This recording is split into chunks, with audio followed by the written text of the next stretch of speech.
All right, so you're thinking about moving to or buying that second or third home here in the Florida Keys. What we're going to be doing is an entire video, basically from north to south, all the major keys, the big differences, the pros, the cons of each one, so that you'll have a good understanding of, a few of these areas that you would like to live, but most importantly, a few of the keys that you could probably check off the list because they won't fit your lifestyle. So if you want to know the best area that's going to fit your lifestyle when buying that home here in the Keys, we're getting after it right now.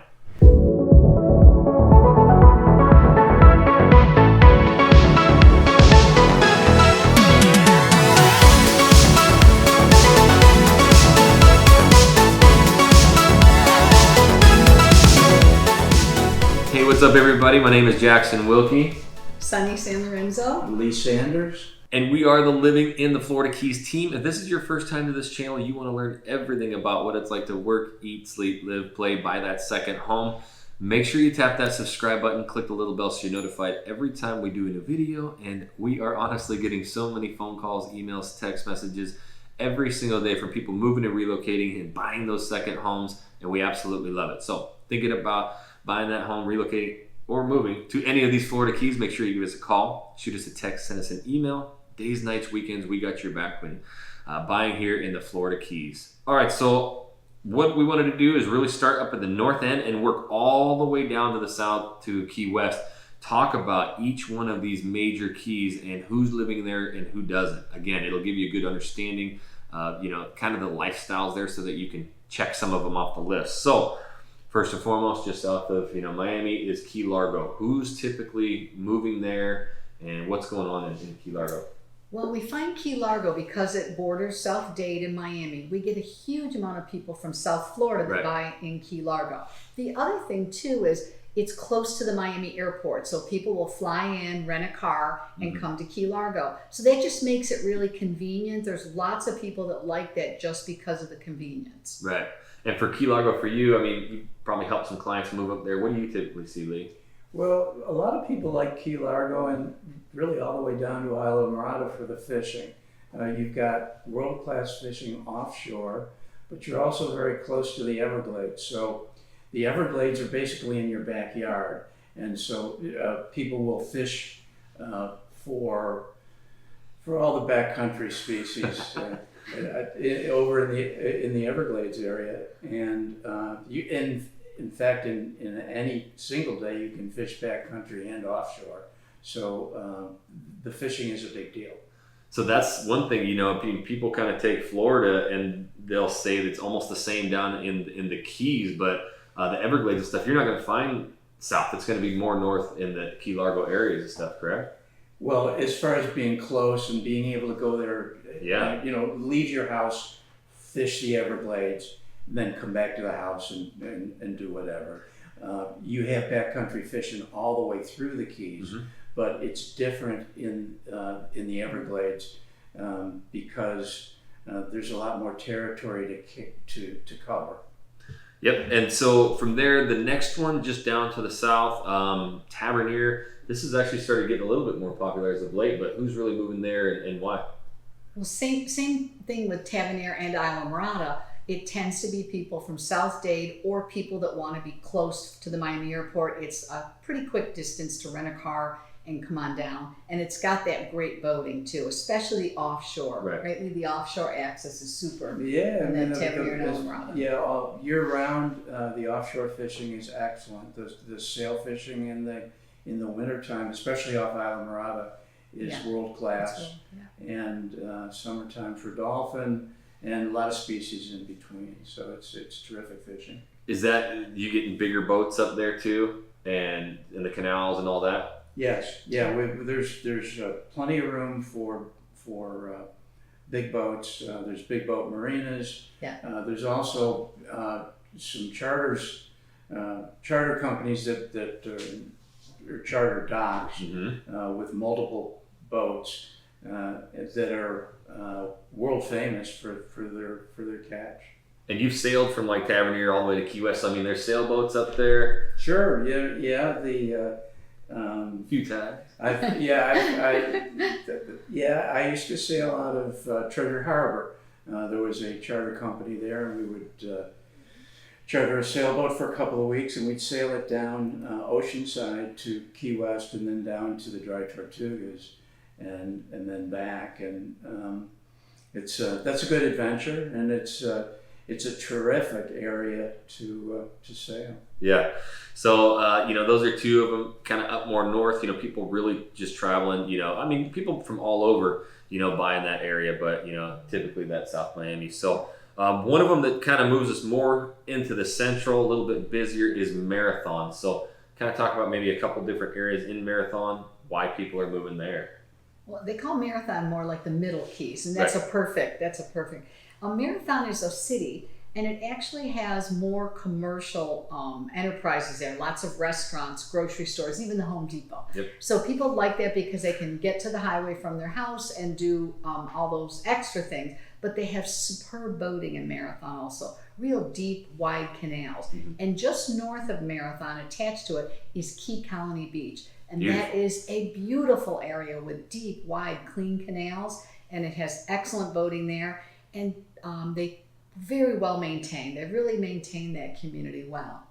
Yeah, and so this is the thing that's really interesting about the Keys, spending time down here is just, you kind of have the highway that, goes from north to south, and you'll stay pretty close to there when you're not from here. But man, like what we were just talking about, this is a neighborhood, you go into it, its own city, its own police department, and it's got beautiful beaches and parks and these incredible homes and duplexes and condos, and it's stuff that you can't even really see from the roads. So Right. again, when you reach out and you're like, I like this, I like that, or I like boating, I like shallow, I like whatever it is, they already know 2 or 3 areas that you've never heard of immediately that'll fit that lifestyle. So the other thing, Lee, is there's an airport there, right? So you have a lot of clients who can fly. Yeah, we do. We have an excellent airport in Marathon. So it does not have a commercial carrier right now, but the city of Marathon is working on that. In the past, they have. But the runway is suitable for small jets. Small private planes are coming in and out all the time. So if you've got a small plane, you can come into the airport, park it, and leave it, and go to your house. And when you're ready to leave, you fly out. And if they have a Tesla here, can they charge it there? Tesla has put in a supercharger station at the airport. They've got 4 bays right now.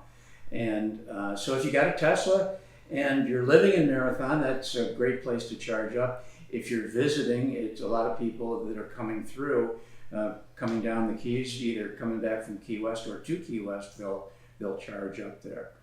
Yep, so Marathon also just right in the middle Key is also one that has a high school for some people who need that as well. So you'll have all schools there, and so just completely different. I mean, like high-rise condos all the way down to mansions to duplexes. And if I can expand on that, when you were saying, which I thought was very interesting, when you drive down the highway, you have no idea about all the. It's like they're all hidden treasures. They are. You go into one neighborhood and you go, wow, this is really different. Then you go to another neighborhood and you go, wow, all condos. So you just don't know until you get off the highway. And to save you time, that's what we're here for. You tell us what your criteria is, and our team will help you set up so you get to the areas that are really going to make sense for you, rather than spend time in and out of areas that really would not suit your needs at all. Exactly. That's it. The initial reach out lifestyles really helps. You may have that private jet, small plane, and you think you can only go down to Key West, some of these areas. So just understanding that is definitely the goal and what the team loves to help with. So we'll go just south of there. An area you might know a little bit about is Big Pine. Let's talk about that. Who's there and what's special about Big Pine? Lee? Well, yeah, so we've, Sunnie and I have lived on Big Pine for over 30 years now. I originally gravitated to Big Pine, like a lot of people, because it's very rural compared to the rest of the Keys. It has good canals, and there's there's still a lot of nature and a lot of wildlife on Big Pine. We have the endangered key deer, which are unique to the Keys, but are primarily on Big Pine. And we have a lot of open space. A lot of the land on Big Pine has been bought by the state or the federal government and will always be conservation. So it's a very, very unique green island. But still, close enough to things if you need to go get something shopping real quick. There's a grocery store on Big Pine too. You got a grocery store. And when I moved here, it was in the late '80s, and the Winn-Dixie grocery store that is here now had just opened, and which made a huge difference for people living on Big Pine. Before that, there was a meat market. But otherwise, people were taking their coolers when they went to either Marathon or Key West and doing the bulk of their grocery shopping that way. Mm-hmm. And the other thing about Big Pine, which has made it sort of special, when our land use plan went into effect in 1986 here in our county, the state and the county got together and they mandated that a building was going to be slowed down on Big Pine. So compared to all the other keys, Big Pine is more protected, and that has to do with the National Key Deer Refuge and the Great White Heron Refuge. They decided, let's slow it down. And I think one of the really interesting things, if you were to fly over Big Pine in a small plane, you will see how much green space there is. It's very amazing to see all the green space. Yeah, you can drive through there and almost get lost even on the roads. It's just there's a lot of nature, the deer.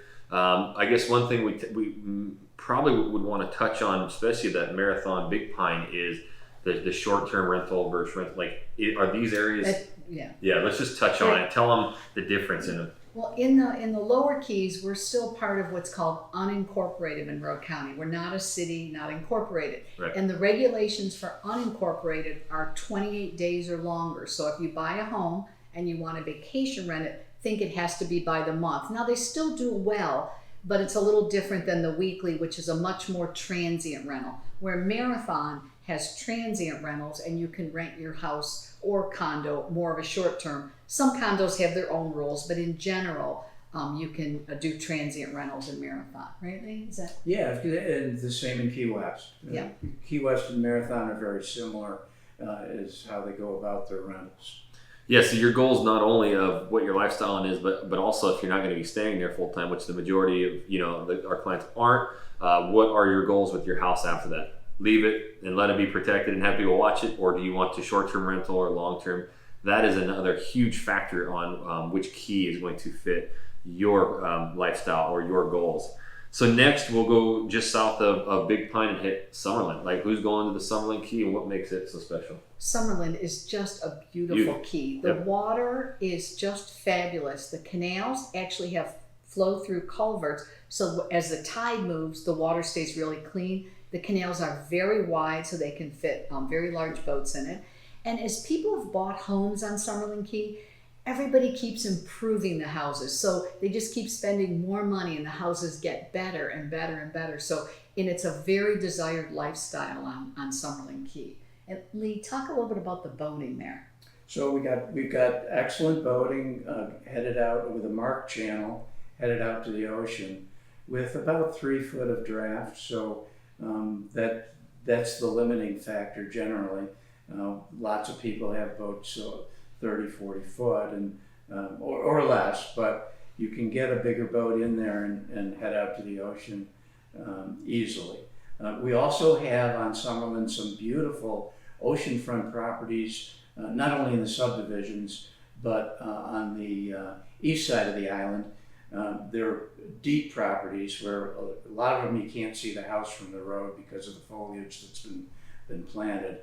And they have long docks out into the water, and you got a dock. You got a boat at the end of the dock. You walk out, let it down. You're typically on a lift, and away you go. You're directly into the ocean. Yeah, some bigger homes, and this is an area too that going through. You'll see a lot of like either just complete remodel or even tear down. There's not a lot of room for new construction, but people are tearing down and building new too, right? Well, constantly. Right? Yeah. And Summerlin. In the lower keys, Summerlin was the first key that started where we got a lot of tear downs and redos. And because it happened first, that just sort of multiplied in most of the subdivisions, and it improved the entire subdivision to where the difference between 2000 and today is In a lot of cases, you don't even recognize it. Right. There was a lot of old ground levels and sort of rinky-dink garages next door, and those are gone. They've been ripped down, and there's big McMansions on top of there, and they're beautiful. Beautiful with and big gated fronts, decks up top, and long docks into the ocean. Yep. So Summerlin's it's a real and amazing area, and there's one just to the south of it that kind of looks a little the same or has the same appeal, but there's a drastic difference in its like lot size and stuff. So the next one just south is that Lower Sugarloaf Key. Let's talk about that one and what the builders kind of had in mind with its lots. With Lower Sugarloaf, a couple of the real positives are it's close to Key West. So it's at mile marker 17, and people like that because they can fly into the Key West airport and get to their house, be out of the craziness of Key West where it's more of a home and a lifestyle, and have their boat in the backyard. But it's different. It's much different than Summerlin. The lots are really large. The boating is also a little different. It's not as big boats as Summerlin, and it's a little longer idle out, but still oceanside boating access from Sugarloaf.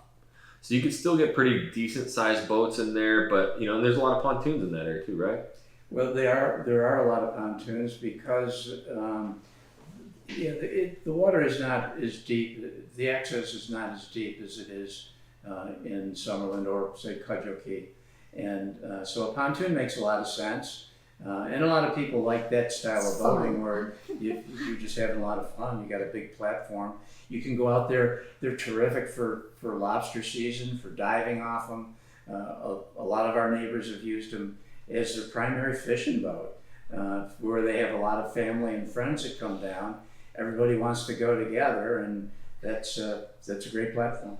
Not everybody buys a second home here to go deep sea fishing. I can't even go like 5 minutes offshore without getting sick. So there is that other alternative life, and it's all keys, but you'll see that definitely in that Lower Sugarloaf for the weak stomach people like me. But being able to have those triple tunes, that still get up and plane. The center pontoon's bigger, so they actually can turn and bank. They're really cool machines. But you'll see a lot more of that. But the other thing that gravitates me there, like mentioned, the lots are just so much bigger, a lot more space. So again, when you cruise through these areas, you're going to feel it or you're going to see it, and that's one of the drastic differences I noticed. Yep, there's a lot size, and that's just how the neighborhood was subdivided by the original developer. Yeah, and going back to boating a little bit, a lot of people come down here with the intention of fishing backcountry and offshore. And they'll have two boats. And one of the reasons for, why would you have two boats? Well, we've got a lot of shallow water in the back. And if you're a serious fisherman, you're poling your boat for fish and bonefish and tarpon and hermit. Right. But because our prevailing winds in the winter are from the north and northeast, and in the summer from the south and the southeast, if you have a boat that's suitable for either side of the keys, you can almost always go fishing because you'll be in the lee of the shore because of the prevailing winds. So in the winter, if it's blowing hard out of the northeast, you can fish on the south side of the island and get the reverse in the summertime when it's blowing hard. Yeah, it's awesome stories. Again, this is the passion of Lee and Sunnie, definitely the team of like understanding what you like down to the minute criteria, because it helps to place you. So with that, we'll just mention obviously one that gets the most attention down south is Key West. There's a couple different styles of living there. Who lives there and what are those different styles?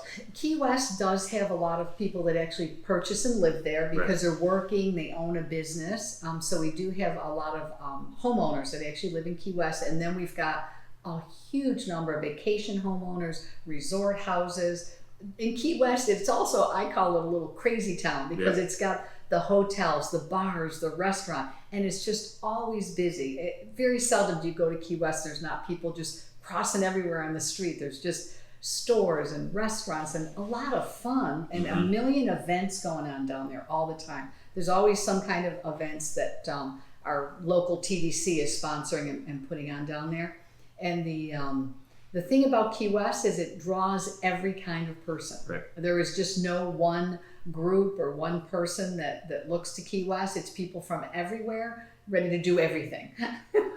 Yeah, so Key West through the years has had a lot of faces. I started coming down to the Keys in the late '60s, and have seen a lot of that. But I think that the main thing through the years for me is the place is fun. And if you're looking for fun, you'll find it in Key West. Yep, you get your little golf cart, electric car, scooter, and just cruise around. There's old town, new town, so those are going to be just tight to Duval Street, to really all the action.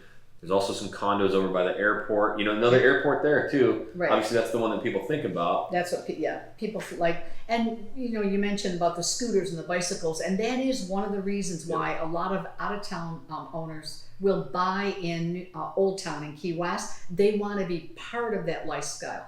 They fly in, they don't have a car, they use bikes and scooters and carts to get around the town, and it's very easy. I mean, it's really pleasant to do that down there, and a lot of fun. What was that airport like back when you used to come here? Yeah, so the airport, right now, the airport has been expanded a couple of times since I've lived here, and is currently undergoing an $80 million renovation that's going to change it some more. And a lot of people feel that's for the better. When I first started coming down here, the terminal was maybe 25% of what's there now as far as the terminal goes, and that was it.